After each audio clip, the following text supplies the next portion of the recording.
I hope every parcel listed has already changed hands. They forged the seals. The voice echoed through the royal registry hall, followed by a dozen gasps. A thick bundle of parchment landed on the jade table before the chief auditor. Crimson wax seals cracked as they struck the polished surface. Every noble representative present leaned forward. My eldest cousin, Cedric Ashbourne, smiled as though the kingdom already belonged to him. "It is all perfectly legal," he said smoothly. "The Ashbourne herbal estate was transferred to us 3 months ago. Every document bears the proper signatures." Across the hall, every pair of eyes turned toward me. I stood alone.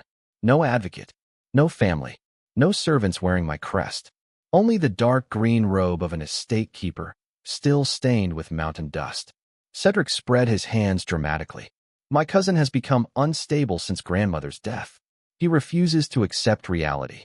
Soft laughter rippled through the chamber. Another cousin, Evelyn, sighed loudly enough for everyone to hear. "We tried to take care of him. He locked himself away in those useless mountains. He abandoned the estate. He should rest." Every sentence sounded compassionate. Every word was a knife. The chief royal auditor lifted his gaze.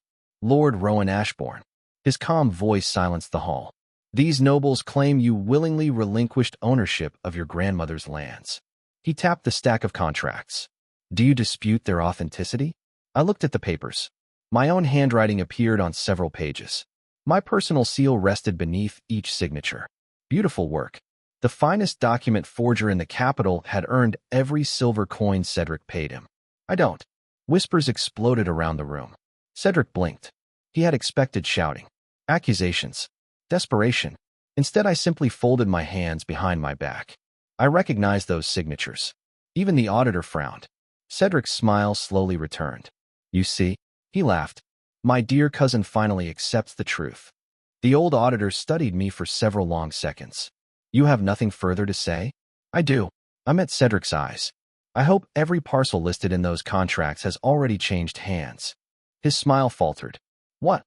"I sincerely hope," I repeated quietly, "that none of those lands remain under your ownership." Silence. Confusion spread through the chamber. Cedric scoffed. "You've gone mad." Perhaps. Or perhaps madness was believing my grandmother had spent 70 years protecting ordinary farmland. 3 weeks earlier, rain hammered against the roof of Ashbourne Manor while mourners filled the ancestral hall. Grandmother's portrait overlooked every guest. Lady Alara Ashbourne, royal herbal master, keeper of imperial remedies, the woman who had saved 2 kings and buried 3 husbands. Even dead, she commanded more respect than most living nobles. The incense had barely finished burning before my cousins began dividing her possessions. These jade carvings belong in the East residence. The medicinal warehouses are worth a fortune. The southern terraces produce enough herbs to supply half the army. No one cried. No one remembered her laughter. Only numbers. Only profit. I stood before her memorial tablet until footsteps approached behind me. "You aren't going to fight us?" Cedric's tone carried effortless confidence. He was handsome, educated, beloved at court, the perfect heir, at least according to everyone except grandmother. She had once looked at him while pruning herbs and said, "A man who only sees market prices will eventually sell his own future." At the time, Cedric had laughed. Now he folded his arms. "The estate is too large for one man." "I know. You've never enjoyed politics." "No. You'll sign eventually." I looked at grandmother's wooden tablet. "You've already decided everything." His smile widened. "Exactly." He mistook acceptance for surrender. I simply nodded. "Do what you think is best." He stared. That wasn't the answer he wanted. He wanted resistance. Conflict. A battle that would justify crushing me. Instead, I walked away. Behind me, I heard him mutter, "Coward." Perhaps. Or perhaps I had finally learned something from the woman who raised me.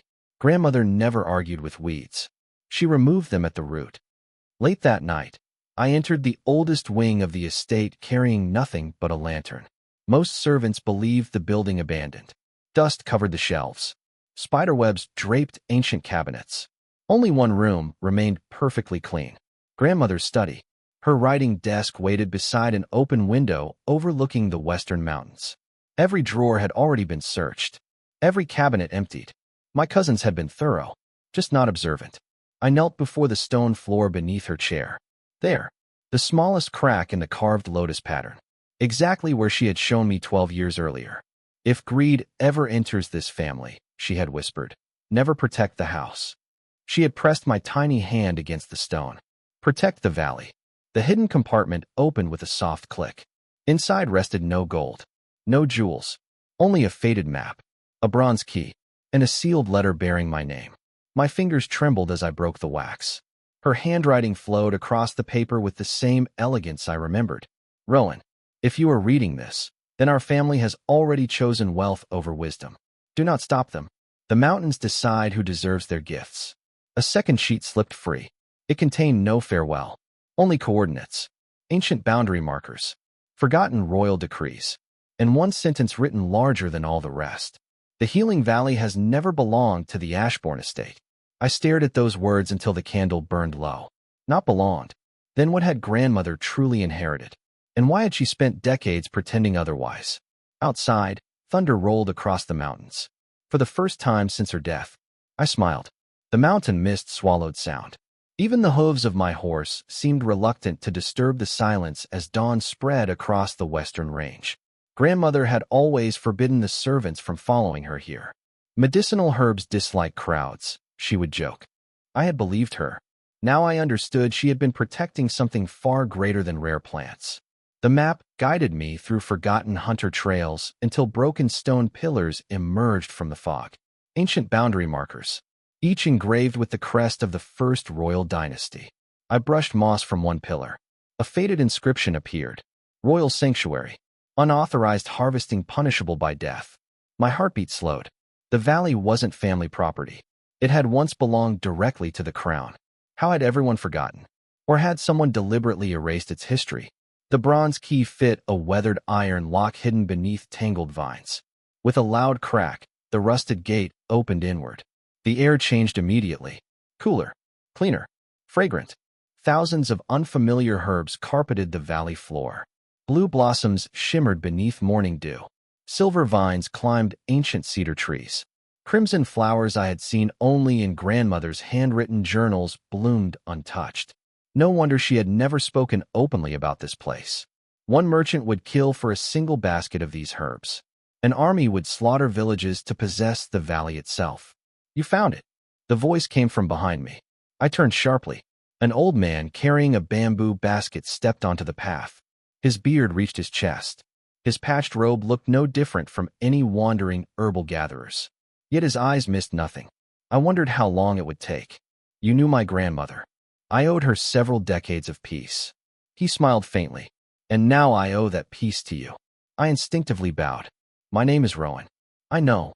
He walked past me without asking permission, kneeling beside a patch of silver leaves. They're healthy. You've been caring for this place?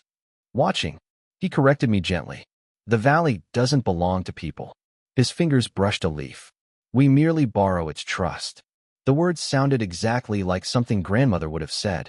I handed him the letter. He read only the final line before folding it again. So she left the decision to you. What decision? He looked directly at me. Whether greed should inherit medicine. Before I could answer, distant shouting echoed through the mountains. Several men appeared along the ridge. Axes, surveying ropes, Ashbourne servants. Cedric had wasted no time. There. One worker pointed toward us. Lord Cedric said every tree inside these borders belongs to the family now. The old man sighed. They're early. I remained where I stood. The foreman marched forward confidently. Lord Rowan. He offered a stiff bow. We've come to mark the land for sale. You've entered protected territory. He laughed. This entire mountain belongs to House Ashbourne. No. I answered calmly. It never did. The workers exchanged puzzled looks. The foreman shrugged. We're following orders. He raised a red ribbon to tie around the nearest cedar. The old herbalist closed his eyes. Please don't. What? That tree is older than your kingdom. The foreman snorted. It's wood. The axe struck. The sound echoed unnaturally through the valley. Birds erupted into the sky. The ground trembled. Not violently. Just enough that everyone noticed. The foreman's confident smile disappeared. Another worker whispered nervously. Did you feel that? I did. The valley itself seemed to exhale. The old man simply turned away. They've made their choice. I expected panic. Instead, nothing happened. The workers continued placing markers throughout the valley while measuring plots for future buyers. By sunset, they left laughing. One even joked about building luxury hunting lodges beside the medicinal springs. I watched until they vanished. You didn't stop them, the old man observed. No. You could have. Yes. He studied my face. Then he nodded slowly. So she taught you well. That evening we sat beside a spring whose water reflected the stars. The old herbalist finally introduced himself. Galen. No family name. No title. Only Galen. He unfolded another document from his basket. Unlike grandmother's map, this parchment carried the current royal seal. The crown has been searching for this valley for 63 years. I looked up sharply. What? The old records disappeared. He smiled. Your grandmother ensured they disappeared. Why? So ambitious nobles would chase land. He tapped the document. While healers protected life. I read the decree carefully. The valley could only be reclaimed after a formal royal land audit verified its original borders. Until then, no noble family possessed legal ownership. Which meant, if Cedric sold parcels inside the protected sanctuary before the audit, every contract would become evidence of a legal transfer of crown property. Not fraud against me. Fraud against the throne. I lowered the parchment slowly. So that's why grandmother told me not to interfere. Galen poured hot herbal tea into 2 clay cups. Greed walks faster when no one blocks its path. A cold mountain wind swept across the valley. Far below, lanterns flickered at Ashbourne Manor. Preparations for the land auction had already begun. I lifted my cup but never drank. For the first time, I understood what grandmother had truly left behind. Not an estate. A choice. And somewhere beyond the mountains, royal auditors had already begun reviewing forgotten border records. Neither Cedric, nor anyone in my family, had the slightest idea what they had just sold. The auction began with applause. Not for the land. For Cedric. He stood beneath silk banners embroidered with the Ashbourne crest while merchants, nobles, and wealthy guild masters filled the grand pavilion. Musicians played softly as servants carried trays of wine through the crowd. Every smile in the room carried the scent of profit. I remained near the back, dressed in the same plain green robe I had worn into the mountains. No one invited me closer. No one asked for my opinion. That suited me. Cedric raised a crystal goblet. Today, House Ashbourne enters a new era. The audience answered with enthusiastic applause. Our late grandmother preserved these lands for decades. We now have the vision to unlock their true value. A merchant laughed. Finally, herbs are worth far less than silver mines and hunting estates. More laughter. I watched without expression. Beside me, Galen quietly examined the painted auction map. They've divided the sanctuary into 12 parcels. They were thorough. They were greedy. They believed those hills contained nothing except trees. I didn't answer. Across the pavilion, Evelyn noticed me. She whispered something into Cedric's ear. His confident smile widened. My dear cousin.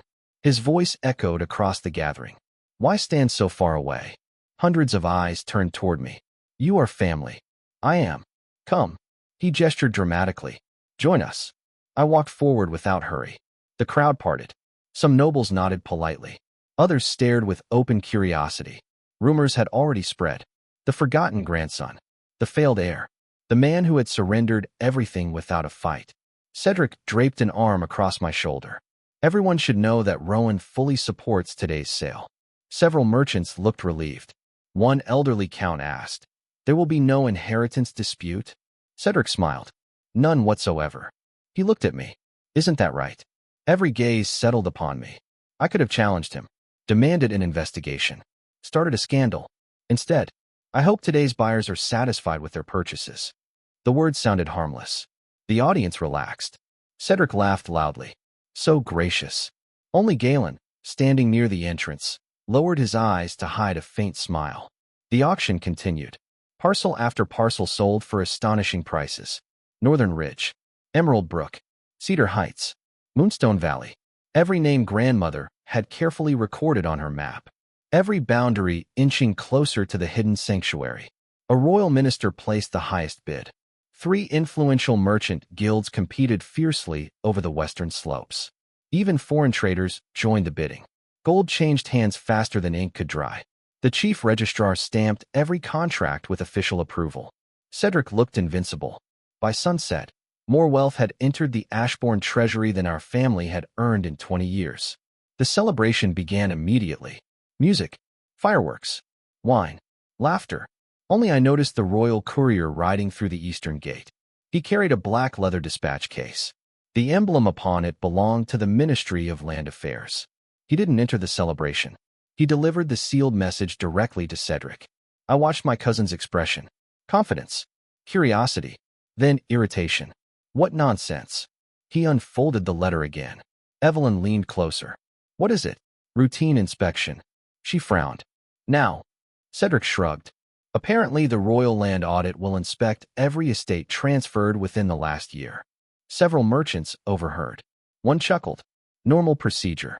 Cedric nodded immediately. Exactly. He folded the letter. Nothing to worry about. The music resumed. The laughter returned. Yet I noticed something Cedric failed to see. The courier never accepted wine. Never smiled. Never removed his gloves. He simply mounted his horse and left. Government officials only behave that formally when carrying direct royal orders. 3 days later, I returned to grandmother's abandoned study. Dust had begun gathering again. Most valuables had already disappeared into Cedric's residence. Only forgotten books remained. I lit a lantern and searched the shelves one by one. Grandmother never kept unnecessary objects. If something remained, it mattered. Behind a collection of drawing manuals, I found a narrow wooden tube sealed with wax. Inside rested several folded letters. Not addressed to me. Addressed to the Royal Academy of Medicine. None had been sent. The first described a rare fever cured by herbs harvested only inside the hidden valley. The second detailed an antidote for poisoned groundwater. The third stopped me cold. Should the healing valley ever fall into commercial ownership, future generations will lose medicines not yet discovered. She had written it 22 years earlier. The date mattered. That was long before Cedric ever dreamed of inheriting anything. She had anticipated this. Not specifically him. Human nature. A soft knock interrupted my thoughts. The old housekeeper entered quietly. Marta. She had served grandmother longer than anyone alive. I thought I'd find you here. She carried a wooden box. I've kept this hidden. From whom? She smiled sadly. Everyone. Inside lay grandmother's personal journal. Not scientific notes. Daily observations. Marta rested a wrinkled hand on the cover. She made me promise. If the family remained united, I was to burn it. And if they didn't, give it only to the one who still visited the mountains. My throat tightened.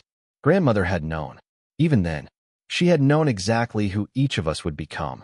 The journal smelled of cedar and dried herbs. Its pages were worn from decades of use. Grandmother's handwriting changed slightly over the years, becoming steadier instead of weaker, as though age had refined her rather than diminished her. The first entries contained nothing remarkable. Weather, harvests, patience. Then I reached an entry written 15 years earlier. Cedric asked today how much the Western Mountains would sell for. He is 14. He has never asked how many lives they have saved. I turned another page. Rowan spent the afternoon carrying water to the old spring without being asked. He still notices thirsty things. I closed my eyes. My chest tightened. She had never praised either of us aloud. She had simply watched. Marta poured tea beside the window. She loved all of you. I know. But love isn't blindness. No. The old housekeeper nodded. That's why she trusted you. A hurried knock echoed through the corridor. One of the younger servants stumbled inside, breathing hard. My Lord Rowan. I am no lord. He hesitated. Master Rowan. What happened? The Western buyers have returned. Returned. They're furious. Outside the manor gates, 3 richly dressed merchants argued with Cedric so loudly that passers-by stopped to watch. You said those springs flowed year-round. They do. They've gone dry. Cedric frowned. Impossible. Another merchant threw a rolled survey map onto the ground. Our workers found ancient stone markers.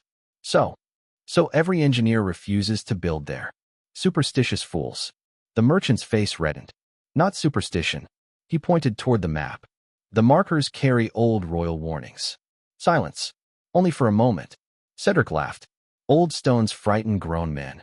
No one laughed with him. One merchant folded his arms. We want another survey. You already purchased the land. We purchased buildable land. It is. If the crown claims otherwise? Cedric's smile became strained. There is no claim. The discussion ended without agreement. The merchants left dissatisfied. Evelyn immediately approached her brother. This is getting troublesome. Only temporarily. What if they investigate? Cedric lowered his voice. They won't. How can you be sure? Because every record proving ownership disappeared decades ago. From beneath a nearby willow tree, I silently watched. So, he knew. Not everything, but enough to understand missing records existed. Interesting. That evening Galen visited the manor for the first time. Servants mistook him for a wandering herbal seller and nearly turned him away. Marta personally invited him inside. He examined grandmother's journal without touching it. She left more than I expected. She planned further ahead than anyone. He smiled faintly. That's why she survived 3 reigns. A messenger interrupted us. This one wore the blue robes of the Royal Medical Bureau. He bowed deeply. Master Rowan? Yes. The Bureau requests your assistance. My assistance. The Crown Prince's youngest nephew suffers from an unidentified illness. My pulse quickened. Grandmother had once mentioned a disease found nowhere except ancient records. Its cure required silver heart blossoms, the rare flowers blooming inside the hidden valley. When the physicians request your presence tomorrow morning. Galen quietly looked toward the mountains. They're running out of time. So am I. He nodded. But remember. What? If they ask where the cure grows. He left the sentence unfinished. I understood anyway. The valley could save a prince. It could also ignite a political storm before the audit concluded. That night sleep never came. Not because I feared the palace. Because I finally understood the burden grandmother had carried for decades. Protecting medicine wasn't difficult. Protecting people from their own greed. That required endless patience. As dawn approached, another rider thundered through the capital. Unlike the earlier courier, this one wore black and gold armor. Royal Audit Division. He didn't stop at the Ashbourne Manor. He rode directly toward the estates Cedric had already sold. The investigation had begun. None of the buyers knew. None of my relatives knew. But by the time the first official boundary stone was uncovered, no contract in Cedric's possession would be worth the paper it was written on. And the crown would ask only one question. Who had sold royal land they never owned? The palace physician did not greet me. He seized my sleeve the moment I stepped through the bronze gates. You're late. I arrived when your messenger requested. Then follow me. His pace never slowed. Servants flattened themselves against the corridor walls as we hurried through the eastern palace. The air smelled of sandalwood, medicine, and fear. Fear always had its own scent. It lingered longest where powerful people gathered. Outside the prince's chamber, 6 imperial physicians argued in hushed voices. The fever isn't dropping. The pulse keeps weakening. We've exhausted every prescription. His Highness will blame all of us. They stopped talking when they saw me. One frowned openly. He's only an estate herbalist. Another muttered, Lady Alara's grandson. That changed the atmosphere. Respect. Doubt. Expectation. All at once. The chief physician stepped aside. If you inherited even half of Lady Alara's skill. He left the sentence unfinished. Inside, a pale boy no older than 12 lay motionless beneath silk blankets. His breathing was shallow. His lips carried a faint bluish tint. I checked his pulse, then his eyes, then the tiny purple marks beneath his fingernails. Not poison, not plague, exactly as grandmother had described. The room waited. What is it? Asked the chief physician. A rare mountain fever. You recognize it? I do. Can you cure it? Yes. Every physician leaned forward. What herb? I remained silent. The room suddenly felt much smaller. The answer mattered. Not because of medicine, because of where it grew. The chief physician lowered his voice. Master Rowan, a child's life comes first. I know. Then tell us. I looked at the frightened boy. Grandmother would have answered without hesitation. She had always healed first. Politics later. The silver heart blossom. Several physicians looked confused. One elderly scholar inhaled sharply. I've read about it. Then you've read where it grows. His expression darkened. The lost healing valley. Silence. The name carried weight. Not legend. Memory. Forgotten memory. The chief physician frowned. That valley vanished generations ago. No. I answered calmly. It was hidden. The chamber doors opened. A tall man entered without announcement. Everyone knelt. Except me. I bowed deeply instead. The Crown Prince. His gaze moved from the sick child to the physicians, finally settling on me. You claim the valley still exists. I do. And the cure. It grows there. Can you obtain it? Before sunset. He held my eyes for several seconds. No escort. The physicians looked shocked. Your Highness, if the valley has remained hidden this long. The prince interrupted quietly. Too many soldiers would only invite attention.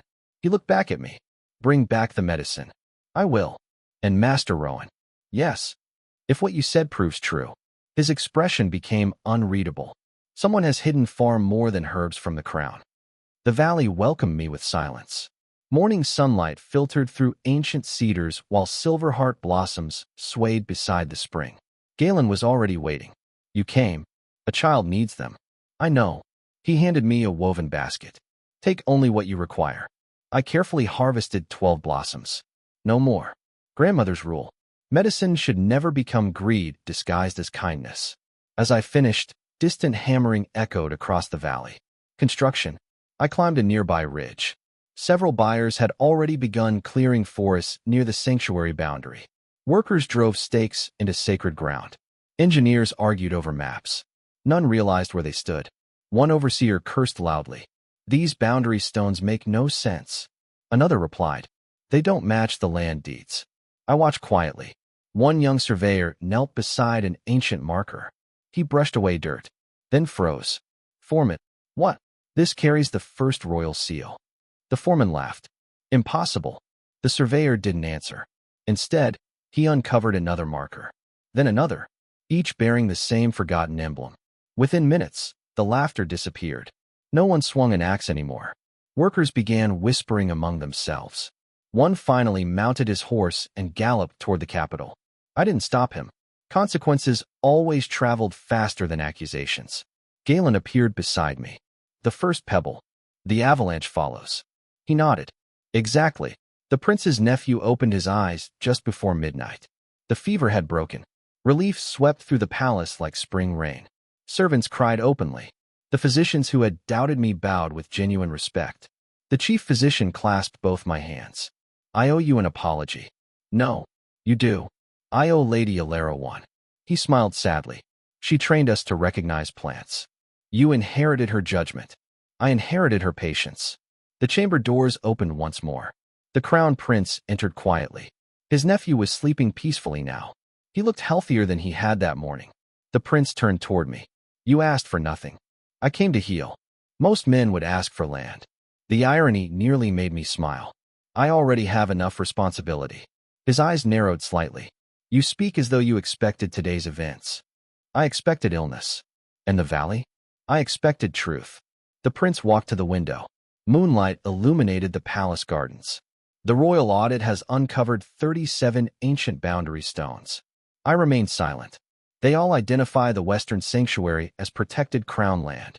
Again, I said nothing. The buyers are demanding answers. They deserve them. The Ashbourne family insists every transfer was legal. They would. He turned to face me. You seem remarkably calm. I cannot change what has already been signed. A long silence followed. Finally, he nodded once. Neither can they. The capital awoke to panic. Merchants crowded government offices. Nobles demanded emergency hearings.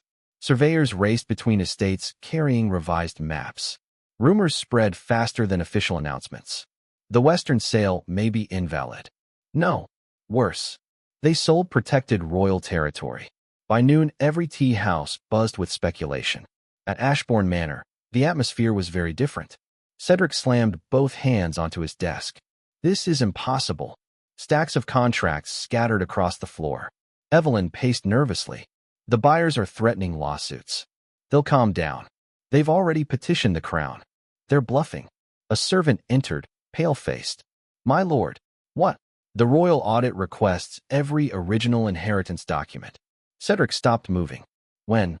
They're outside. His face lost color for the first time. Outside the manor gates, black-robed auditors waited beside 3 royal carriages. Their expressions revealed nothing. Their presence revealed everything. I watched from across the street. Marta quietly joined me. You still won't interfere? No. They lied about you. I know. They stole your inheritance. They believe they did. She studied my face. Aren't you angry? I thought of grandmother, of the valley, of the boy now breathing peacefully in the palace. Then I looked toward the manor where my cousins frantically searched for explanations that did not exist. And now, they've finally reached the place where truth no longer needs my voice. The gates opened. The auditors entered. Moments later, angry shouting erupted from inside the manor. Not because anyone accused Cedric, because the first question the investigators asked was devastatingly simple. If these lands belong to House Ashbourne, why do the oldest royal maps disagree? For the first time since grandmother's funeral, my cousins had no prepared answer. And somewhere inside the manor, hidden behind polished confidence and forged documents, fear quietly took root. Rain fell over the capital the morning the hearings began. Not a violent storm. A steady, relentless rain that turned the marble steps of the royal tribunal into mirrors. Black-robed officials entered through the eastern gate. Nobles through the western. Those summoned for questioning used neither. They were escorted through the center. Cedric hated that entrance. I could tell by the stiffness in his shoulders. He still wore embroidered silk, his family crest pinned proudly to his chest, but the confidence he had displayed at the auction had begun to crack. For the first time in years, no one hurried to greet him. Merchants who had once competed for his attention quietly stepped aside. A count who had toasted him only days earlier looked away. Power had a peculiar habit. It always recognized the direction of the wind before anyone else. Master Rowan. A familiar voice interrupted my thoughts. The chief royal auditor approached, carrying 3 leather-bound ledgers. His silver hair was damp from the rain. You arrived early. I prefer listening before speaking. I expected as much. His eyes rested on the tribunal doors. They've demanded your testimony. I assumed they would. You understand. His voice lowered. This hearing is no longer about an inheritance. I know. It concerns the crown. I know that too. He studied my face. You don't appear pleased. I never wanted this. No. The old man sighed. But neither did your grandmother. The tribunal chamber was silent enough that the scratching of a clerk's brush echoed across the hall. Every seat reserved for observers had been filled. Nobles, merchants, officials, representatives from the Royal Medical Bureau, even scholars from the Imperial Academy. At the center stood a long table covered with maps. Ancient maps, new surveys, land contracts, inheritance records. Each document represented a different version of the truth. Cedric stood before them all. The chief auditor began. Lord Cedric Ashbourne. Cedric bowed. You supervised the sale of the Western estate. I did. You verified ownership personally? Yes. You guaranteed every buyer that the land legally belonged to House Ashbourne? I did. The auditor nodded. Very well. He unrolled the oldest map. The parchment was fragile with age. A royal seal shimmered faintly beneath fresh candlelight. This document predates your family by 173 years. Cedric remained composed. It proves nothing. Another map. Then another. Then another. Different dynasties. Different cartographers. Identical borders. Each marked the same valley. Each carried the same inscription. Royal Healing Sanctuary. Whispers spread through the chamber. Cedric finally frowned. Old maps contain errors. The chief auditor simply nodded toward another official. A survey master stepped forward. He placed a polished wooden box upon the table. Inside rested 6 stone fragments, freshly excavated, still stained with damp earth. The boundary markers recovered from the western estate. One by one they were arranged beside the maps. Each fragment matched the recorded locations perfectly. Cedric swallowed. His voice caught. It could have been fabricated. A quiet murmur swept through the audience. The accusation was dangerous. The survey master calmly replied. The stones contain erosion patterns consistent with several centuries of exposure. Another scholar added. The inscriptions match First Dynasty carving techniques. An elderly historian leaned on his cane. I personally authenticated them. Cedric looked around desperately. Every expert contradicted him. Every piece of evidence pointed in one direction. He searched the room until his eyes found mine. For several seconds, he simply stared. Then he laughed. A strained, exhausted laugh. You knew? I met his gaze. I visited grandmother's mountains. His face slowly changed. Memory returned. The funeral. The hidden smile. The words I had spoken at the first hearing. I hope none of those lands remain under your ownership. He finally understood. Not the entire truth. Only enough to realize. I had never been surprised. Why didn't you stop me? Cedric's voice echoed through the silent chamber. The question wasn't directed at the tribunal. It was directed only at me. Every spectator turned. The chief auditor did not interrupt. He wanted the answer too. I remained where I stood. You had already decided. So, if I argued, you should have. His composure shattered. You should have fought me. His words rang through the chamber. You should have dragged me into court before the auction. Several nobles exchanged uneasy glances. Cedric took another step toward me. Instead of the polished air everyone admired, I saw a frightened man. You watched us. His breathing became uneven. You watched us divide the estate. Yes. You watched us sell it. Yes. You knew something was wrong. I knew, grandmother. Silence. The difference between those two answers was enormous. Cedric clenched his fists. You let us ruin ourselves. No. I spoke quietly. You never needed my help. His shoulders sagged. For a long moment, he simply stood there. Then something inside him seemed to collapse. Not dramatically. Not all at once. Like an old building whose foundation had quietly given way years earlier. The chief auditor finally spoke. The tribunal has reached its findings. Every brush stopped writing. Every whisper died. The Western Sanctuary has never been private property. He looked toward the buyers. All contracts involving protected crown land are hereby declared void. Relief spread among the merchants. Their payments would be recovered from the frozen Ashbourne accounts. Then the auditor turned towards Cedric and Evelyn. As for those responsible, he paused only briefly. The deliberate sale of protected royal territory, supported by forged inheritance documents, constitutes fraud against the crown. Gasps filled the chamber. Evelyn stumbled backward. It wasn't my idea. She pointed at Cedric. He handled the documents. Cedric looked at her in disbelief. You approved every sale. You told me everything was legal. You signed them. You asked me to. Their voices rose higher with each accusation. No one interrupted. No one needed to. The family that had once presented a perfect image before society was dismantling itself. One confession at a time. The guard stepped forward. Not violently. Professionally. Cedric didn't resist. As iron restraints closed around his wrists, he looked toward me one final time.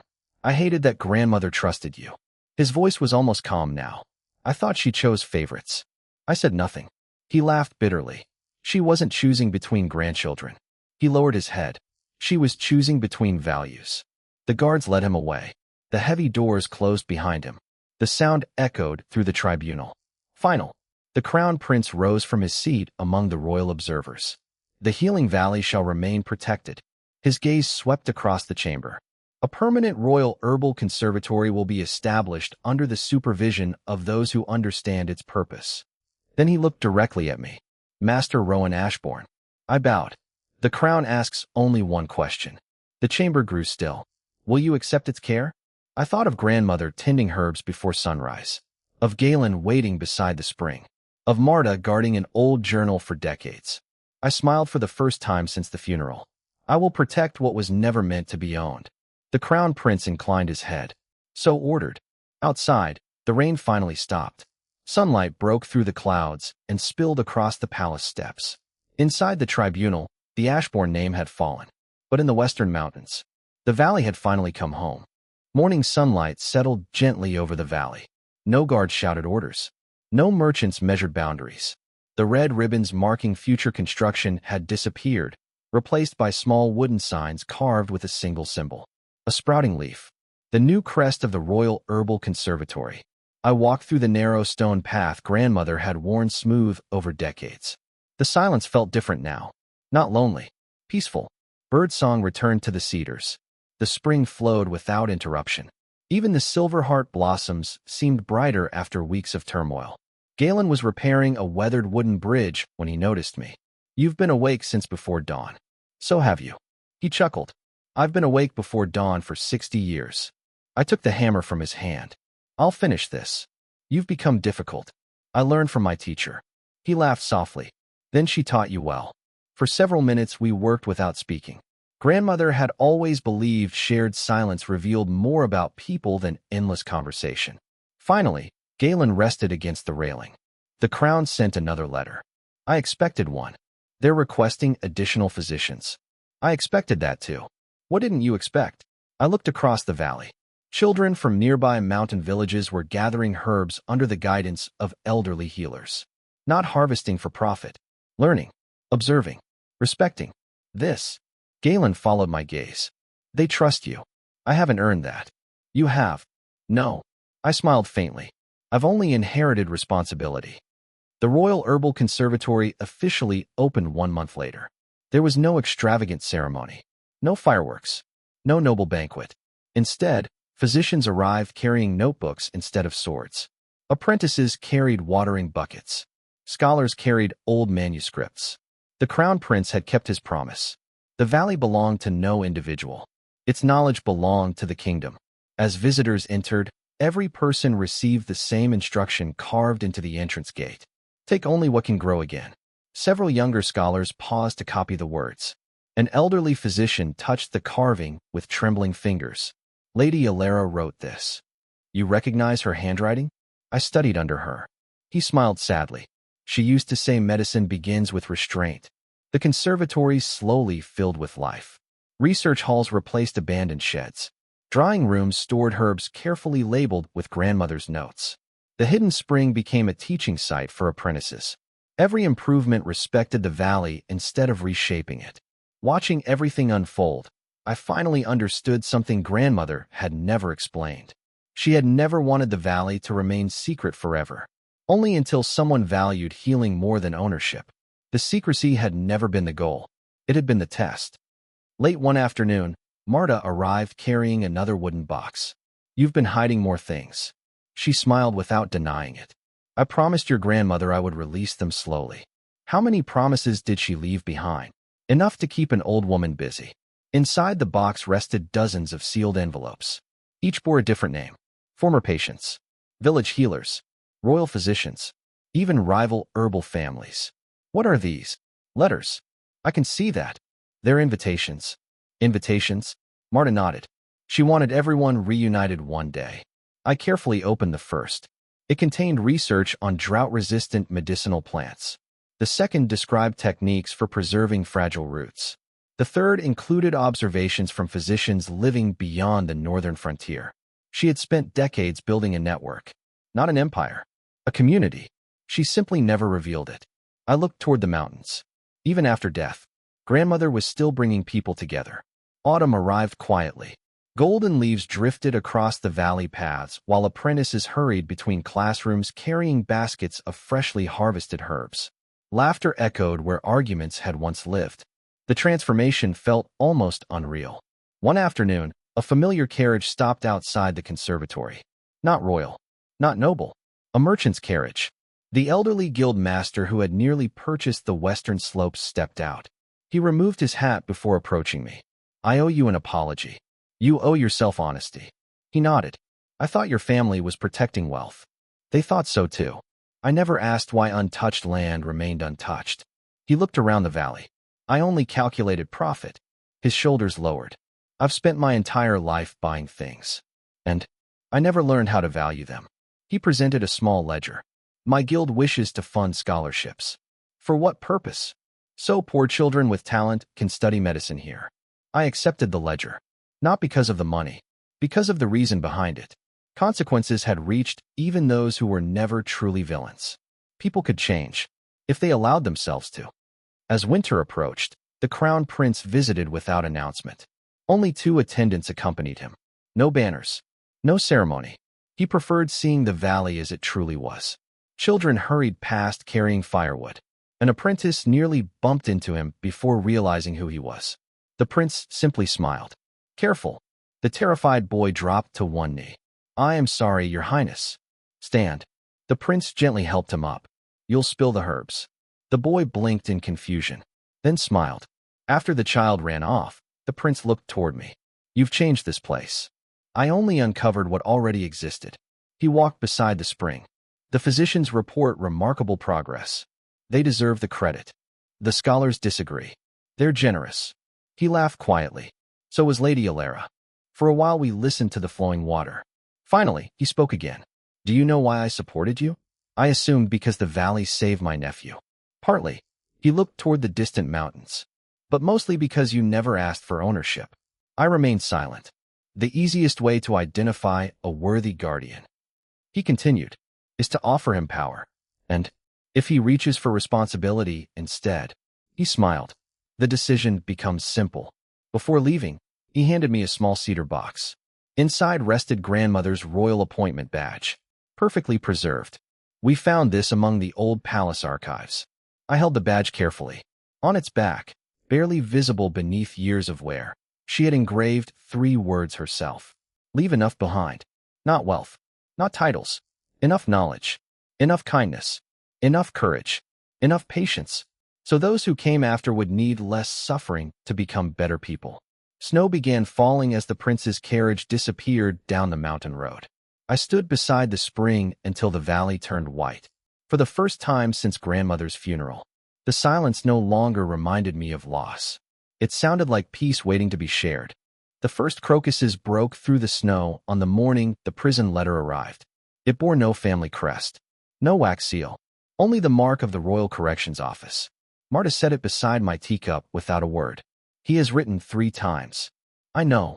I burned the first 2. I know. She looked at me carefully. This one. I turned the envelope over in my hands.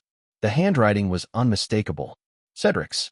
The once elegant strokes had become uneven, almost hesitant. I'll read it. Marta nodded and quietly left the room. For several minutes, I simply listened to the valley. Water flowed beneath melting ice. Birds argued in the cedar branches. Apprentices laughed somewhere beyond the drying houses. Life had continued. It always did. Finally, I opened the letter. Rowan, I used to think prison was punishment. It isn't. Memory is. Every morning, I remember grandmother asking me to help replant herbs after storms. I always refused because I believed servants existed for that. Now I understand she wasn't testing my hands. She was measuring my heart. I stopped reading. Outside, a group of apprentices carefully replanted young silver heart shoots where winter frost had damaged them. None complained. They simply worked. I continued. I blamed you because it was easier than admitting I had ignored every lesson she ever tried to teach me. If you never answer this letter, I understand. There is only one thing I ask. Don't let children remember the Ashbourne name only for greed. I folded the letter. Not because I was angry, because there was nothing left to hate. Galen quietly approached from the garden, carrying 2 cups of tea. You read it? Yes. And he finally understood. Galen sat beside me. Sometimes understanding arrives too late. Sometimes. But it still arrives. We drank in silence. After a while, I placed the letter into the conservatory archives. Not among criminal records. Among grandmother's journals. Mistakes deserve to be remembered honestly, not hidden. Several weeks later, the Royal Herbal Conservatory welcomed its largest class. Children from villages, sons of merchants, daughters of physicians, even 2 young nobles whose families insisted they begin by cleaning irrigation channels before touching a single medicinal plant. No one received special treatment, exactly as grandmother would have wanted. I watched from the hill overlooking the valley. A little girl struggled to carry a heavy basket. Before I could move, one of the older students quietly took half the weight without saying anything. She smiled. He shrugged. Then both continued walking. Kindness had become ordinary here. That was the greatest victory of all. The chief physician arrived that afternoon. You've refused every noble title. I have. You've refused estates. Yes. You've refused court appointments. I prefer mountains. He laughed. I expected that answer. He handed me a newly printed medical text. Its cover bore a familiar name, the Alara Collection of Mountain Remedies. Below it, in much smaller letters, compiled by the Royal Herbal Conservatory. No author's vanity, no attempt to replace her, only gratitude. I thought she'd like this, he said. So do I. Years passed gently, not quickly, not slowly, simply as seasons always had. The valley flourished. Rare herbs once thought extinct spread through protected terraces. Young physicians left the conservatory carrying knowledge instead of ambition. Many returned years later, not because they had to, but because they wished to teach the next generation. One spring morning, I walked alone to the oldest cedar tree in the sanctuary. Grandmother often sat there before sunrise. Its roots stretched deep into the earth, untouched by centuries of storms. Someone had placed fresh mountain flowers beneath it. No note, no name. They didn't need one. I knelt and brushed away a few fallen leaves. Good morning.